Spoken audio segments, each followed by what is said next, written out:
အခုတင်မဲ့သင်ခန်းစာကတော့ပန်တူးလိတဲ့သင်ခန်းစာဖြစ်ပါတယ်။ပန်တူးလိမယ်ဆိုလို့ရှိရင်တော့တူးပေါက်မှာရှိနေတဲ့ပန်တူးဆိုတာလေးကိုအရင်ဦးဆုံးရေးပေးရမှာဖြစ်ပါတယ်။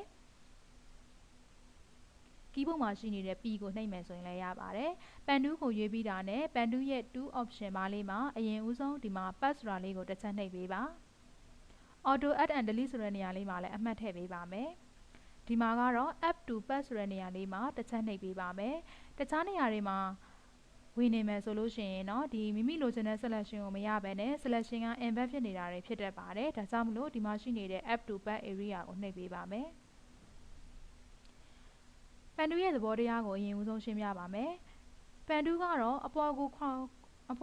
းလေးလိုချင်နေဆိုရင်တော့ mouse ကိုအောက်ဘက်ကိုဖိဆွဲရမှာဖြစ်ပါတယ်။ပန်တူးကအရင်ဦးဆုံးစမှတ်မှာတစ်ချက်နှိပ်ရပါမယ်။ပြီးတဲ့အခါမှာတော့ mouse နဲ့ဖိပြီးတော့ဆွဲရမှာဖြစ်ပါတယ်။အပေါ်ဘက်ကိုခုံးချင်နေဆိုရင်တော့ mouse ကိုအောက်ဘက်ကိုဖိပြီးတော့ဆွဲပေးရမှာဖြစ်ပါတယ်။တကယ်လို့အောက်ဘက်ကိုခွက်ချင်နေဆိုရင်တော့ mouse နဲ့အပေါ်ဘက်ကိုဖိပြီးတော့ဆွဲပေးရမှာဖြစ်ပါတယ်။လိုချင်တာနဲ့ပြောင်းပြန်ဆွဲပေးရမှာဖြစ်ပါတယ်။ဒီလိုဆွဲပေးတဲ့နေရာမှာအဆက်က3ဆက်ထွက်ပါတယ်။ဒီပန်တူးရဲ့နေရာကိုအရွှေ့ပြောင်းလုပ်ချင်တယ်ဆိုရင်တော့ keyboard ကနေပြီးတော့ control ကိုဖိပြီးတော့အမှတ်30ရဲ့အလယ်ဆက်လေးကနေပြီးတော့ mouse နဲ့ဖိပြီးတော့ရွှေ့လို့ရပါတယ်။ဒီခုံးနေတဲ့ပုံသဏ္ဍာန်လေး direction လေးကိုပြင်နေတယ်ဆိုရင်တော့keyboard မှာရှိနေတဲ့ aura ကိုဖိထားပေးပါပြီးတဲ့အခါမှာဒီလိုမျိုးပုံသဏ္ဍာန်လေးပေါ်လာပြီဆိုရင်တော့ asset လေးရနေပြီးတော့အခုံးအခွက်ကိုပြန်ပြီးတော့ပြင်လို့ရမှာဖြစ်ပါတယ်အဆက်30ရှိတဲ့နေရာမှာအလဲအဆက်လေးကို order နဲ့ဖိပြီးတော့ဖြတ်ပေးပါနောက်ထပ်လိုချင်တဲ့အခုံးအခွက်ကိုမိမိလိုသလိုမျိုးဆွဲပါမယ်အပေါ်ဘက်ကိုခုံးချင်တယ်ဆိုရင် mouse ကိုအောက်ဘက်ကိုဖိဆွဲပေးရမှာဖြစ်ပါတယ်အောက်ဘက်ကိုခုံးချင်တယ်ဆိုရင်တော့ mouse ကိုအပေါ်ဘက်ကိုဖိဆွဲပေးရမှာဖြစ်ပါတယ်အဆက်30ရှိတဲ့နေရာမှာအလဲဆက်လေးကိုနှိပ်ပြီးတော့ဒီအစမှတ်လေးကိုဖြတ်ပေးရမှာဖြစ်ပါတယ်ဒီလိုမဖြတ်ဘူးဆိုရင်ဒီအပေါ်ကိုခုံးချင်တယ်ဆိုပေမဲ့မိမိလိုချင်တဲ့အခုံးအခွက်ကိုမရတော့ပါဘူးဒါကြောင့်မလို့ဒီအဆက်လေးကိုဖြတ်ပေးရမှာဖြစ်ပါတယ်order နဲ့ဖိပြီးတော့အလဲဆက်လေးကိုနှိပ်ပါခုံးချင်တဲ့အခါမှာ mouse ကိုအပေါ်ကိုဖိပြီးတော့ခုံးပေးပါအဆက်30ရှိတဲ့နေရာမှာအလဲဆက်လေးကို order နဲ့ဖိပြီးတော့ဖြတ်ပေးပါအောက်ဘက်ကိုခွက်ချင်တယ်ဆိုရင်တော့အပေါ်ဘက်ကိုမောက်ကိုဖိပြီးတော့ဆွဲပေးရမှာဖြစ်ပါတယ်တကယ်လို့အဲ့လိုမျိုးအရင်ဦးဆုံးစမှတ်မှာတစ်ချက်နှိပ်လိုက်တယ်နောက်ထပ်နေရာမှာတစ်ချက်နှိပ်လိုက်တယ်ဒါဆိုလို့ရှိရင် तू ကတော့ mouse နဲ့ဖိပြီးတော့ထပ်ပြီးတော့ခုံးလို့ခွက်လို့မရတော့ပါဘူးဒါကြောင့်မလို့အရင်ဦးဆုံးစမှတ်မှာတစ်ချက်နှိပ်ပါနောက်ထပ်မိမိလိုချင်တဲ့နေရာမှာတစ်ချက်နှိပ်ပြီးတော့ mouse ကိုမလွတ်ဘဲနဲ့ဖိပြီးတော့ဆွဲပေးပါမိမိလိုချင်တဲ့အခုံးအခွက်ကိုရမှာဖြစ်ပါတယ်အဲ့တော့ဒီပုံပေါ်မှာအရင်ဦးဆုံးပန်တူးလိပြပါမယ်အရင်ဦးဆုံးစမှတ်မှာတစ်ချက်နှိပ်ပါတယ်အခုသပင်လေးကအခုံးပြတဲ့ကြောင့်မလို့လိုချင်တဲ့အကွာဝေးနေရာလောက်မှာ mouse ကိုဖိပြီးတော့အောက်ဘက်ကိုဆွဲပေးပါတယ်နောက်ထပ်ပန်တူးလမ်းကြောင်းဆွဲတဲ့အခါမှာအနှောက်အယှက်မဖြစ်အောင်လို့အဆက်30ရှိတဲ့နေရာကနေပြီးတော့ order နဲ့အလဲဆက်လေးကိုတစ်ချက်နှိပ်ပါမယ်နောက်တစ်ခုပြောချင်တာကတော့ပန်တူးလိတဲ့နေရာမှာအရွှေ့ပြောင်းလုပ်ချင်တယ်ဆိုရင်တော့ဒီတူးပေါက်မှာရှိနေတဲ့ ham tool နဲ့တွားပြီးတော့အရွှေ့ပြောင်းလုပ်ရပါတယ်ဒီပန်တူးသုံးရင်းနဲ့ဖြစ်ပါစေတခြားတူးတွေသုံးရင်းနဲ့ဖြစ်ပါစေ ham tool ဖြစ်သွားခြင်းနဲ့ဆိုရင်တော့ keyboard မှာရှိနေတဲ့ space bar ကိုဖိထားမယ်ဆိုရင်တော့သူက ham tool ဖြစ်ပါတယ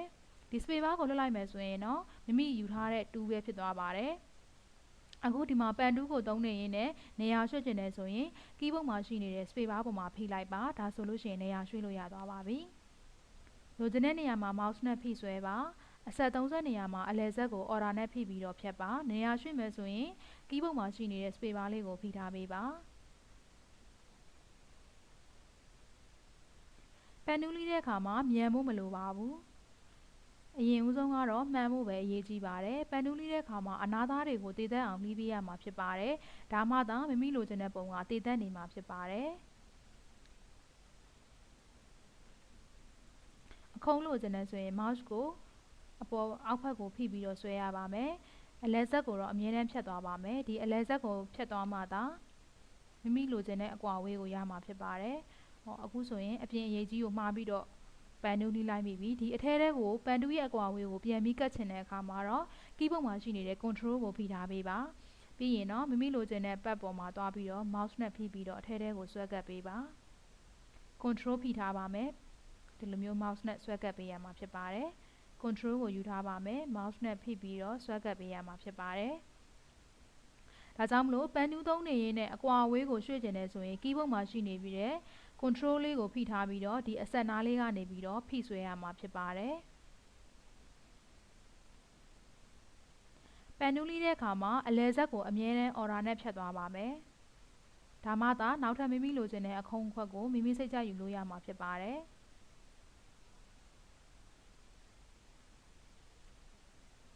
အလဲဆက်ကိုဖြတ်တဲ့နေရာမှာ keyboard ကနေပြီးတော့ order ကိုသုံးပါတယ်အကွာအဝေးတွေကိုရွှေ့ကျင်တဲ့အခါမှာ keyboard ကနေပြီးတော့ control ကိုသုံးပါတယ်ပန်တူးလီနေရင်နဲ့နေရာရွှေ့ကျင်နေဆိုရင်တော့ keyboard မှာရှိနေတဲ့ space bar လေးကိုဖိထားပေးပါဒါဆိုရင်တော့သူက home to အဖြစ်ပြောင်းလဲပြီးတော့နေရာရွှေ့လို့ရပါတယ်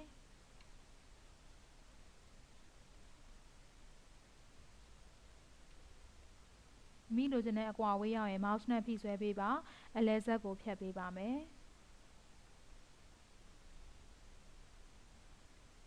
တခါကျရင်ပန်တူးဆွဲနေရင်နဲ့စမှတ်ပြောက်သွားတတ်ပါတယ်အခါမျိုးကြလို့ရှိရင်ဒီစမှတ်နေရာမှာသွားပြီးတော့ order နဲ့ဖိပြီးတော့အဆက်ပုံလေးမှာတစ်ချက်ပြန်နှိပ်ပေးပါဒါဆိုရင်တော့ပြန်ပြီးတော့နှိပ်လို့ရပါပြီ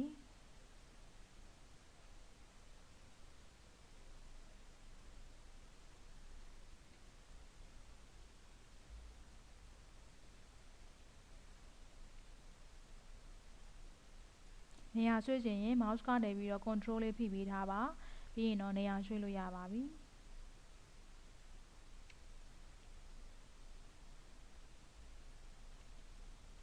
ပန်နူးလီတဲ့နေရာမှာလက်မကိုအမြဲတမ်း order လေးပေါ်မှာတင်ထားလိုက်ပါဘာကြောင့်လဲဆိုလို့ရှိရင် order ကအမြဲတမ်းသုံးနေရတဲ့အတွက်ကြောင့်ပါဖြတ်မယ်ဆိုရင် order နဲ့ဒီလက်မကနေပြီးတော့ order လေးကိုနှိပ်လိုက်နေရာရွှေ့မယ်ဆိုရင်လက်မကနေဒီမိမိရဲ့လက်မနဲ့ space bar ပေါ်လေးကိုဖိလိုက်နေရာရွှေ့ချင်ရင်တော့ control နဲ့ဖိပြီးတော့ရွှေ့ပါတယ်ဒီပန်တူးလီတဲ့သင်ခန်းစာကိုတော့ခဏခဏလေ့ကျင့်ပေးရမှာဖြစ်ပါတယ်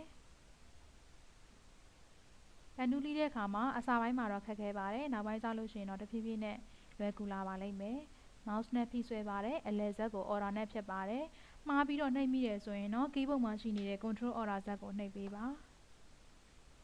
ဖိပြီးတော့ဆွဲပါမယ်မှားပြီးနှိပ်မိတယ်ဆိုရင် keyboard ကနေ control order ဇက်ကိုနှိပ်ပါမယ်အဓိကအရေးကြီးတာကတော့ဒီပုံကို background ချိန်မယ်ဆိုရင်တော့စမှတ်နဲ့ဆုံးမှတ်နဲ့စုံရမှာဖြစ်ပါတယ်စမှတ်နဲ့ဆုံးမှတ်နဲ့စုံမယ်ဆိုရင်တော့သူက0ဆိုတဲ့အမှတ်လေးပြပါတယ် mouse နဲ့ဖိပြီးတော့ဆွဲပါမယ်ဒီလိုမျိုး0ဆိုတဲ့သင်္ကေတလေးပြမှသာပုံကစမှတ်နဲ့ဆုံးမှတ်နဲ့စုံမှာဖြစ်ပါတယ်ပုံကိုနောက်ကလဲလို့ရှိရင်ပန်တူးလီတာလေးကတည်တတ်နေမှသာပုံကိုကြည့်ရတာတည်တတ်နေမှာဖြစ်ပါတယ်အခုဆိုရင်တော့ပန်တူးလီလို့တပုံလုံးပြည့်သွားပါပြီ